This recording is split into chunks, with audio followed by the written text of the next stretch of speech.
making a video. Yes, an amendment video on YouTube. Yeah. Did work on the whatever, the Inmendi cam, the whatever live camera thing. And so now you can save images, which is sort of interesting. I think maybe having a contest, the best saved image gets whatever, $10. Something like that. But yeah, I was doing a lot of, today was, could have been some good ones, because, I got up on a roof and then the ladder almost disappeared. And it was kind of complicated, getting off the roof. Then trimming trees, almost got crushed a couple of times. But anyway, yeah, so anyway, I've been busy. Good weather, lots of stuff to do outside, and so it's probably going to be like that all summer. There's lots of work needs to be done. Anyway, so very tired also, and such. So, but speaking of money, somebody, some British guy, yeah, gave me a donation that, I'd probably have to go to work 20 times to, make as much money as he donated, which is just very nice. Hundreds, not millions, but, it's a lot of money. Most ever. Won the award. Yeah, it's funny if you get $500 for doing that. I should have a prize for giving the most money, which is, you get the most money I ever got. Anyway, be fun, just for a little while. Somebody give you $1 million and then you just give it back again. But, you're rich for a minute or two. And it's all perception, right? So it's all, it's all the head game. It's all what we don't, we don't live life in the world. We live it in the illusion created in our brain, the comic strip that is our brain. Now, you could watch a Bugs Bunny cartoon and nobody would say, that doesn't exist. Well, of course it doesn't exist as a reality, but there are Bugs Bunny cartoons. There are real things. The cartoon, SpongeBob is a real thing. A real synthetic thing. A real made-up thing. It exists. It does stuff. And that's so. We're on the subject of the brain. And, me and the Modern Mystic did a professional job of talking about this, and these amateurs, forget it. So anyway, Holiday, Trick, and Logic rolls the dice, who doesn't seem to be making any contribution besides creating feedback. Reasonable contribution. Anyway, they spend an hour and a half. I've only gotten a half an hour through it, and there has been nothing said yet. Just dancing around this idea of the fact that what our brain does, it does create this byproduct called the sensation. And the sensations are intrinsically value rich. They have it written all over them. You can't miss it when you have the sensation. If I gave the sensation of nausea to anything in the universe, an orange, this lithium battery, dead. Even a dead lithium battery, if I made it feel nauseous, it would be able to say, hey, I don't like this. You want to give me some other thing? Because this is no good. This is a clunker feeling. Really bad. I'd rather have nothing than this. Thank you very much. It's just not an escapable truth that the sensations themselves define themselves by what they make you feel, which is either shit or good, bad or good. Now, what makes you feel good or bad? That's completely the wheels in your brain. That has nothing to do with reality, except it has to do with your wheels and how consistent your wheels are at recognizing value experiences happening in the world. Like, oh, that baby's getting eaten alive by Chihuahuas. Sorry, old fan.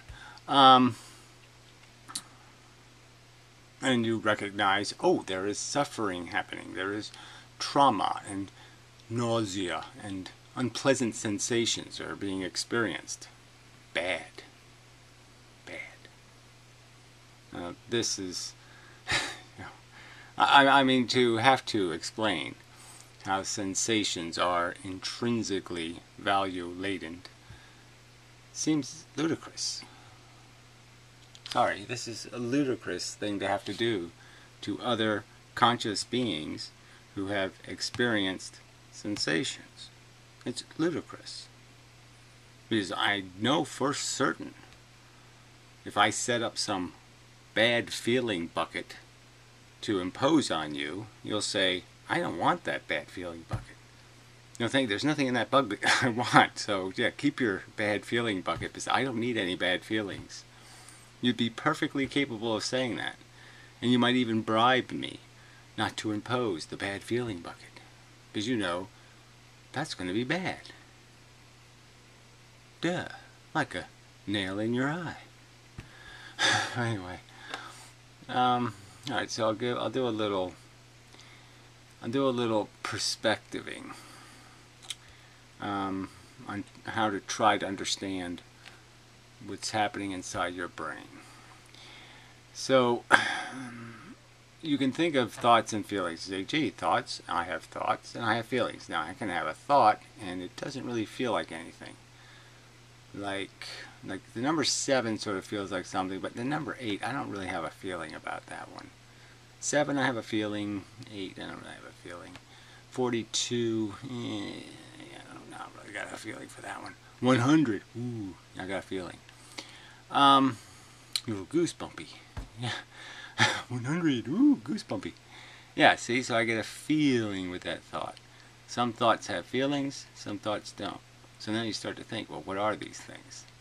Well, both of those things you could say are thoughts. Like feelings are a kind of a thought. But what is a thought? A thought is kind of a memory. So that's basically what all your thinking is that your brain sees something and it compares it to your historical record. And your historical record says, phallic object. Yes. Sort of. Well, proportions are wrong. But anyway, it sees things. It sees Mary in toast. It sees Donald Trump in cat poo. I think you would see Donald Trump in all kinds of poo. Yeah, I think that's just a fact of the universe. But anyway, that's a separate subject. So what you have is memories. And your brain doesn't store memories like a tape recorder. There's no Memorex going on in your brain when it comes to memories. What your brain does is synthesize Donald Trump hatred. Blah, blah, blah, blah, blah. Well, why wouldn't I hate Margaret Thatcher's sister? It sort of looks like that, right? Anyway, dumb, retarded sister. I mean, you just know Donald Trump wears dresses in private. You just know it. But, I mean, that's okay. I'm just saying. And you know his favorite book isn't the Bible. I mean, he's just a compulsive liar. A liar. A liar. Anyway. So you have associations. Like, I associate Donald Trump with fucktard who inherited advantage and then pretended he actually won some kind of race. He basically bought O.J. Simpson's Theismann Trophy and then pretends I earned it. And talks about other people pulling up bootstraps and, you know, cunt. Anyway, I know the choices are weak, but really, if America elects Donald Trump president, it will just be its defining moment of, well, now you know, third world, here we come. Anyway, we just gave up on being smart and sophisticated and classy and decided to be retards.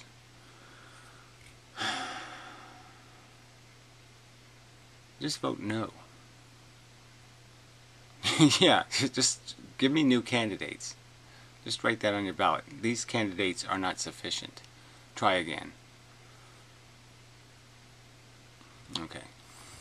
Enough of that subject. I'm not really obsessed about it. It just happened to be at the moment. Just happened to be my symbolic representations. So anyway, your brain stores this information in weird, cartoony kind of ways. This is what your memory is made out of, is little bits, little pieces, shady, blady, just, you know, it's just not Memorex. It's little, ooh, I remember that erection.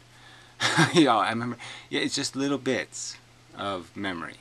Little, even sometimes just the sensation that you felt of the event. Like I remember when I got knocked unconscious, and I remember it, but I just remember it basically just for the, whoa, you know, where I just slid into, you know, I slid away. And I remember that sensation of sliding away, and that's the biggest memory of it.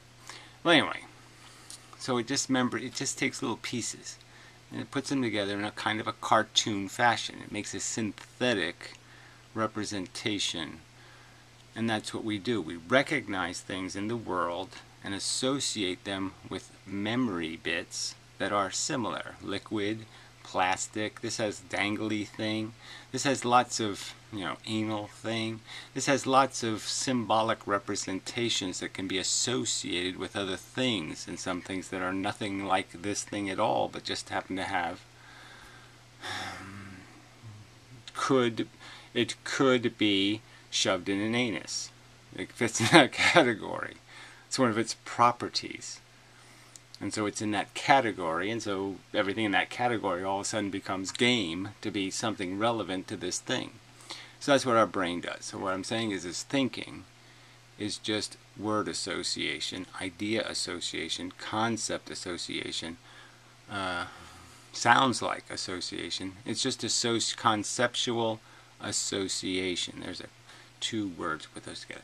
Conceptual associations. That's what your brain does. So anyway, so the point is it makes these are all kind of synthetic and adulterated. They've been perverted and turned into symbolisms to represent the thing. Categories. Pigeonholed. They've been pigeonholed. And so when your brain, so this is how brains developed. They were memory comparison devices. So that's how they first worked. And now there's sort of the, you know, Hoffmann's obsessed about first person perspective, and any perspective is bizarre. Third person perspective would be bizarre as a feeling. Feeling somebody else's threat, me feeling their threat, third person, would be kind of strange. So any perspective is strange. The fact that perspective is created, but here we are, multi-sensed organs, you know, different senses, groups of them, and then we have this sixth sense, which would be this conceptual association sense, this ability to associate something now with something before, something I learned, either in school or just in life. And now I have this ability to see this for all the things my brain connects it to, the synthetic things my brain connects it to, conceptually.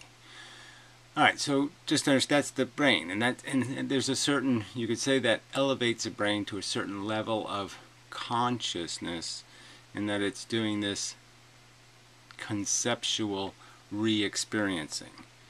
It's stored event, and now it's bringing the stored event into the present. And when it brings the stored event into the present, it can make it a hologram. It can make it dimensional. It can make it more than even something can be in reality. It can add things and subtract things. So not only can it turn it into a cartoon, but it can turn it into a three-dimensional cartoon or a hologram cartoon.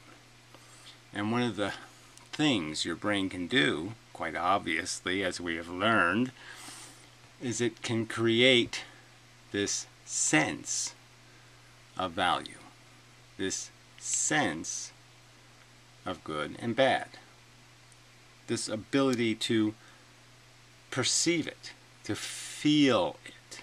You have to feel it.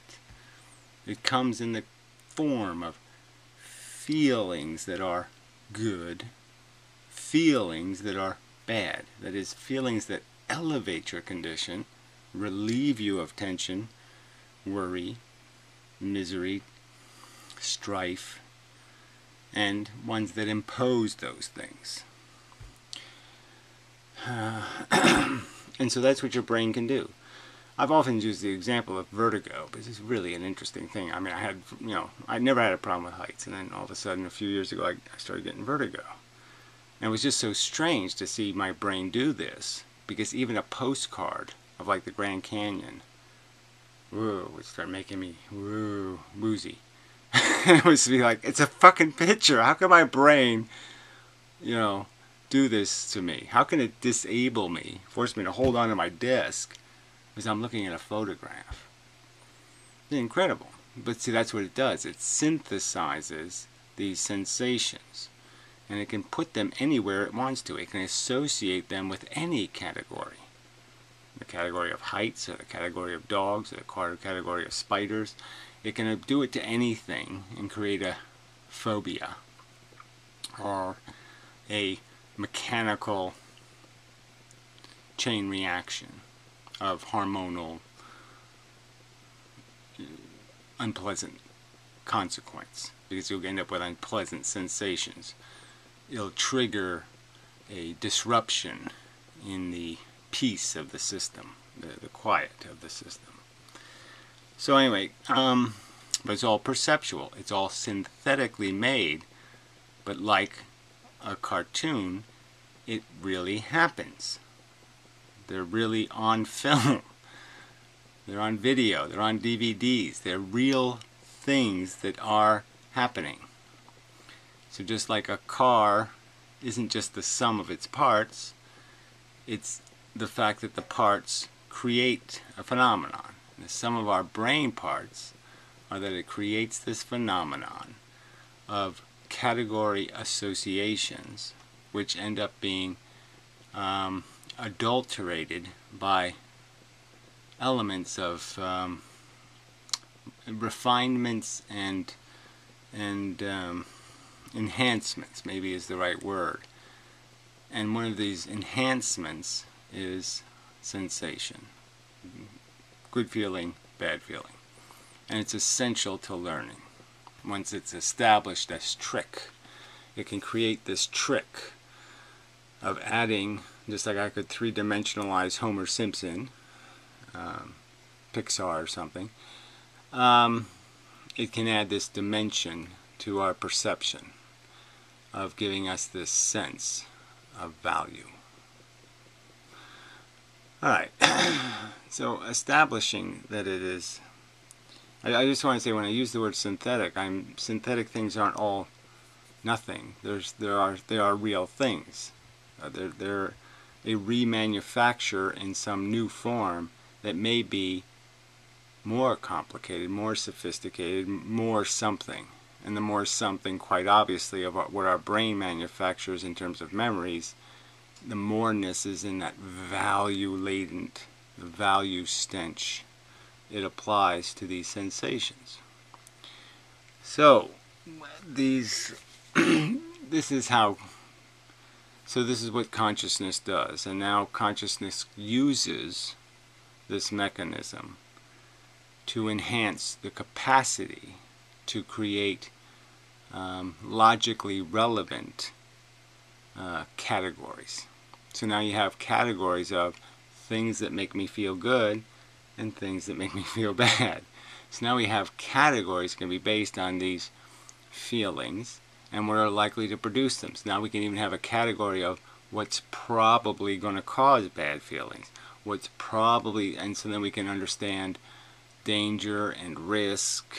And so it's incredibly important to our knowledge base of practical function to have an awareness of danger, of threat, and the threat is, I don't want that feeling again.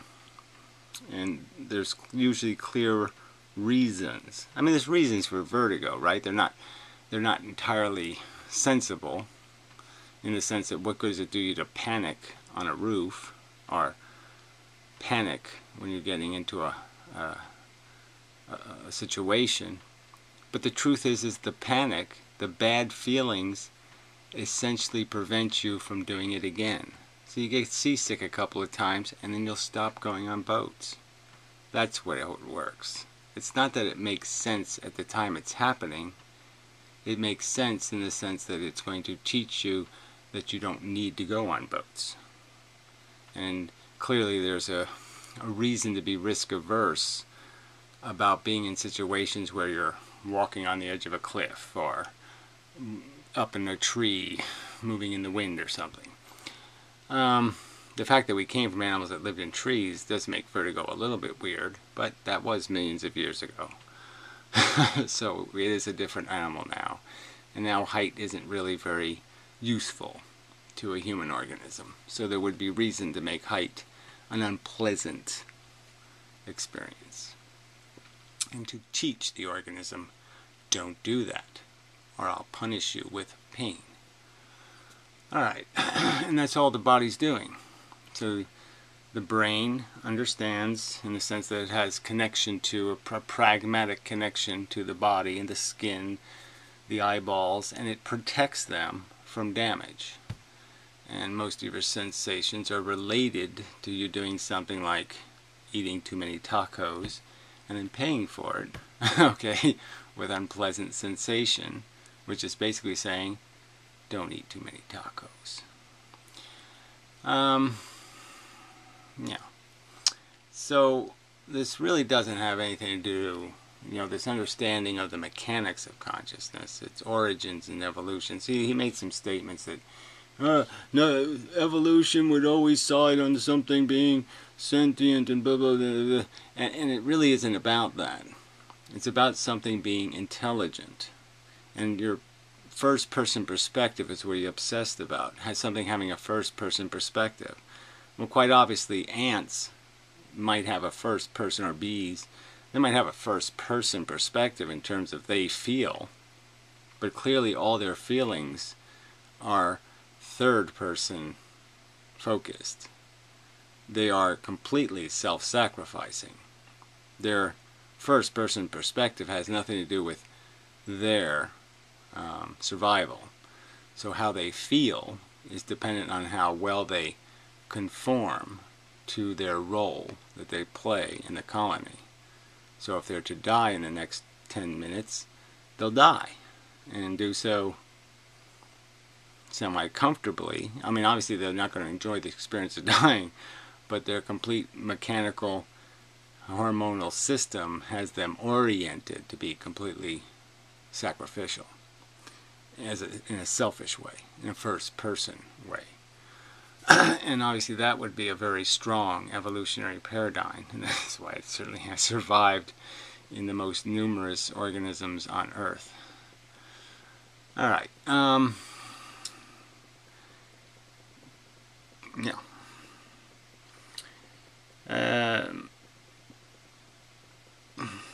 Yeah, and clearly microbes, there's so much mechanical life out there that doesn't have to worry about any of this nonsense.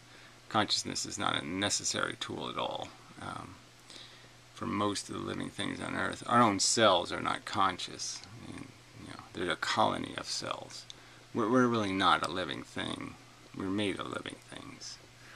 So I mean, some of this vernacular, some of this verbiage, some of the word usage, like in physics, talking about particles, where everything becomes a particle when only one thing is a particle, the quantons. It breaks the conversation, because we're, using language incorrectly and associating two different things as the same thing. We're not a single cell. Single cell is a very different machine than a human being. Human beings are made out of cells, not the other way around, and there's very little we have in common except for the fact that we're made of them. Alright, so all of this comes down to, like I said, I'm only 30 minutes and this is very tedious. We've been over this. It seems Trick kind of wants to get to this qualia argument. I really hate that word. But the intrinsic nature of the fact that when we have sensations, they are in fact an event, and the event has a decidedly positive or negative, good or bad reality. And that if you eternalized an event, like nail in the eye, made it eternal, all rational beings could say, regardless of the fact that it's just a mechanical thing happening, I'm pretty damn sure that's not the state I want my matter in. And if I have a choice to have my matter in the form of eating cupcake and not in the form of nail in the eye, that would be better to be in eating the cupcake. There's just no doubt about it. I mean, I'm certain to a zillionth percentage. I'm a zillion% sure. Now maybe you people are a little wacky and you really don't think there's anything called a car.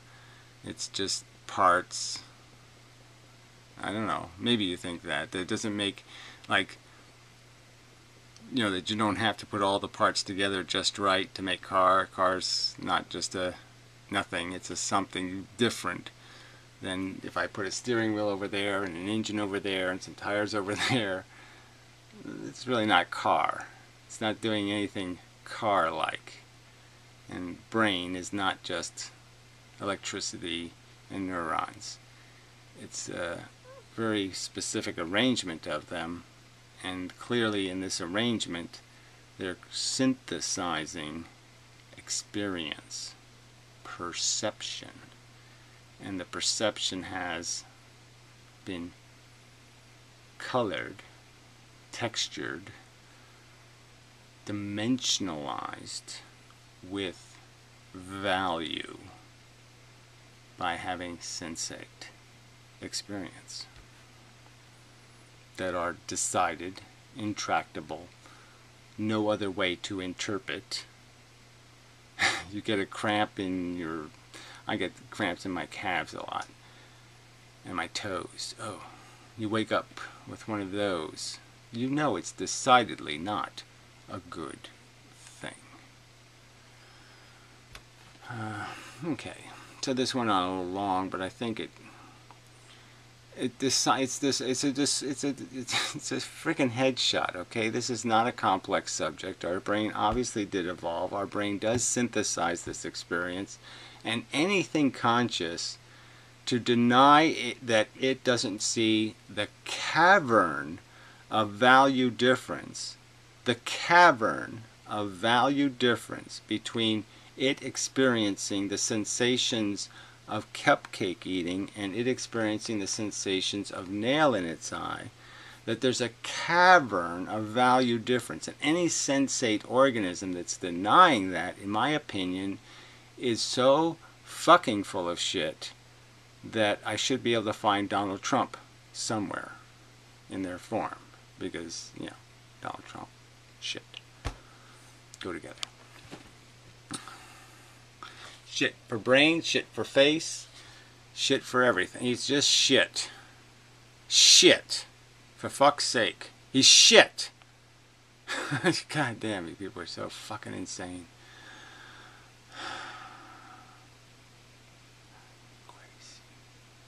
Crazy, insane, the bad kind.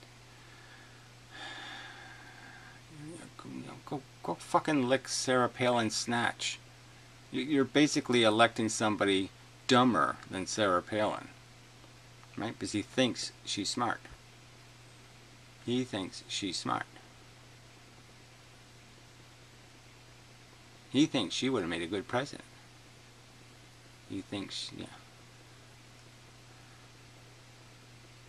I can see this shit from here. Yeah, that ain't gonna work. I just can't. I imagine who the fuck's he gonna pick for a vice president? I mean, you know, I would imagine the bald-headed kooks who are his, whatever, instrumentality. I actually used to work for people who, the son-in-law worked for Trump. He was actually in the video where the woman got her arm grabbed and pretended to have a broken arm and all that shit. I mean, that was a little lame, but you can see his little bald head there. You know, maybe he used to work for Sarah Palin. Yeah. Yeah, Trump hired Palinites. Yeah. I mean, seriously. Fuck. He was also a Doleite. I'm Bob Dole. He was a special guy.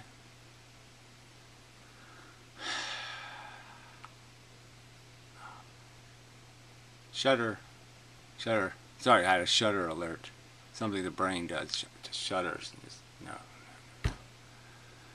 No, this is not acceptable.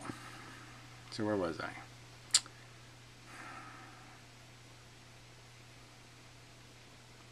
Well, it doesn't really matter.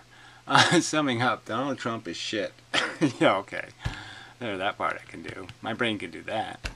But really, you know, we've been through this subject. Like I said, me and the Mystic talked about brain and perception and what controls us. And it's just these programs. And the programs are basically just a category of historical data, you know, put in good times. This will get me laid. This will make me look cool. You know, we just have categories of crap, and we put stuff in there, things that are likely to produce this, things that are likely to produce, and that's it. That's what runs us. It's just bullshit. It's just a little bullshit engine. And part of the bullshit, though, is the learning process of sensation. Don't do that again. Why? Because it hurt like a fucking nail in my eye.